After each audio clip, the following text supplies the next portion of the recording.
The state of Israel is facing an internal rift between the Israeli Prime Minister Benjamin Netanyahu and the Defense Minister Yoav Gallant.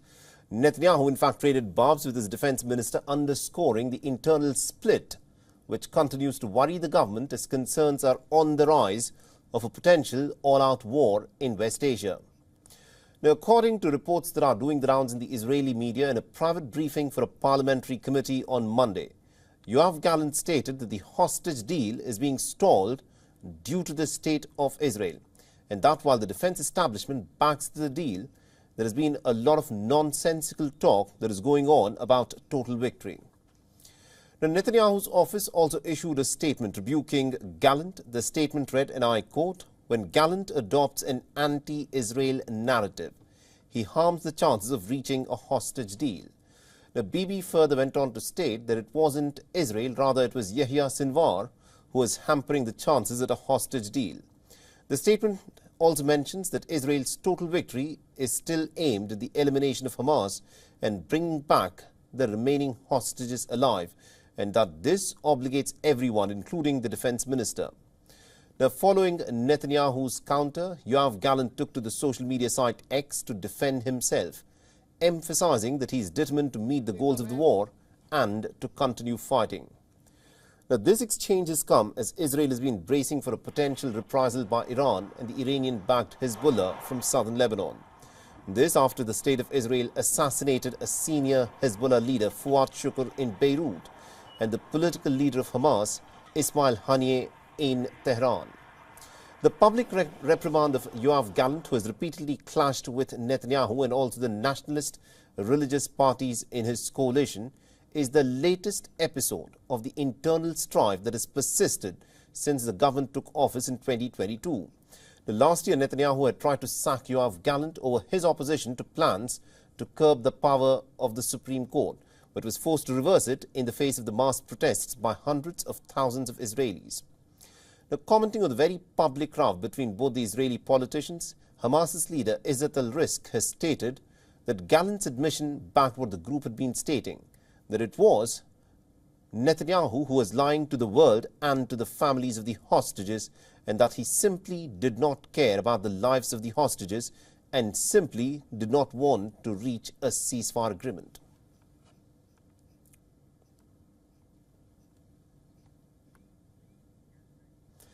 All right, now to give us more perspective on this, we're being joined by Mr. Charles David Freilich, who's a former Deputy National Security Advisor in Israel. He's currently an Adjunct Associate Professor of Political Science at the Columbia University in the city of New York. He's joining us live on this broadcast. Mr. Freilich, thank you very much indeed for joining us here on WION. The question that everyone would want an answer for is that this is quite clearly a very public spat that is ongoing between the sitting Israeli Prime Minister Netanyahu and the sitting Defense Minister Yoav Gallant. What impact do you think this is having, firstly, on the Israeli war in the Gaza Strip, and secondly, in the long term for the state of Israel itself?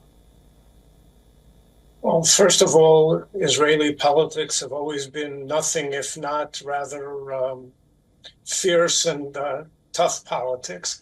And ministers have a tendency to state and maybe overstate their positions.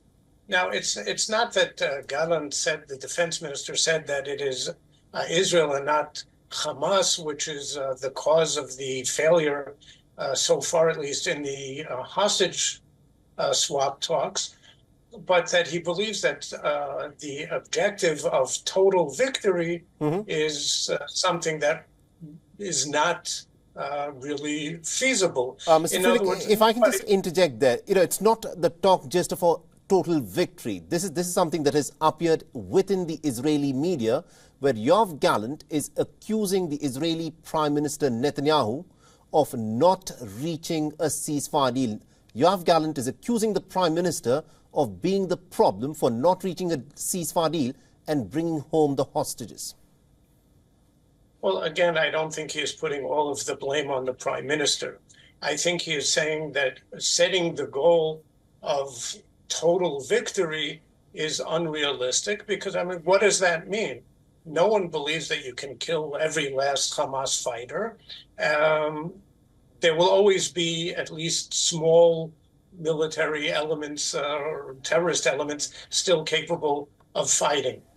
And the defense minister's position is that Israel has achieved more than enough so far in terms of the battle against Hamas to justify now being willing to pay various prices that the prime minister, at least, is not.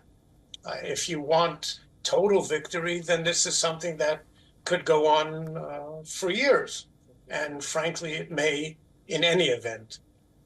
Gallant believes that Israel can swallow hard and make painful compromises already at this point, and many people in the defense establishment agree with him, painful compromises that will be justified by the ability to bring the hostages home sooner. Now, you've been a former Deputy National Security Advisor, so help us understand this. Are we now in a situation where the Defense Minister of Israel is saying that it is important that Israel must strike a ceasefire deal and bring home the hostages, but the Prime Minister, that is Netanyahu, wants to carry on with this war? Well, there is a difference in terms of their approach towards what the military objective should be. Now, Gallant was a full supporter, is a full supporter of Israel's objective to greatly downgrade Hamas's capabilities, to essentially smash it as a fighting force, and that Israel has succeeded in that. The question then is whether you say that that is enough, and now you change the order of priorities, and number one priority is bringing the hostages back, or you say, well, Hamas, we've already seen in areas that Israel has withdrawn from, that it has reconstituted or is trying to reconstitute its military capabilities. Well, that cannot be allowed, and so Israel should continue the war without interruption. Right. Gallant says we can afford a temporary interruption because Hamas will provide us with the opportunities in the future to go back to the fight. My quick final question to you, Mr. Frillick, is do you think Netanyahu will sack his defense minister sometime in the near foreseeable future? Well, I think the answer is probably not, because he saw what happened, as you were saying before, last year when he tried to do so, and there were mass demonstrations, a huge public outpouring against it. And I think, at least for the foreseeable future, he won't want to risk that. All right, we'll have to leave there. Thank you very much indeed, Mr. Frillick, for joining us and getting us those insights there. Thank you. For all the latest news, download the WION app and subscribe to our YouTube channel.